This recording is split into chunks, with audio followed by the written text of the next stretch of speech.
करेली छठी मैं बरतिया भोरा हरी में 4 बजे।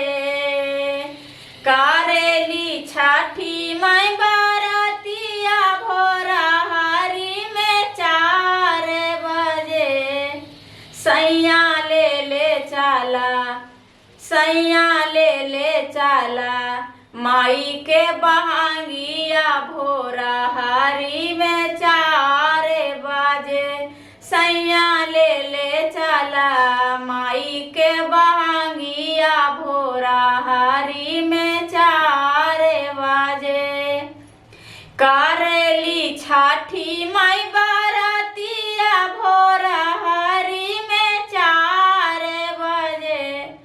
अब बेटा लेके जाई हैं माई के बहांगिया भोरा हरी में 4 बजे।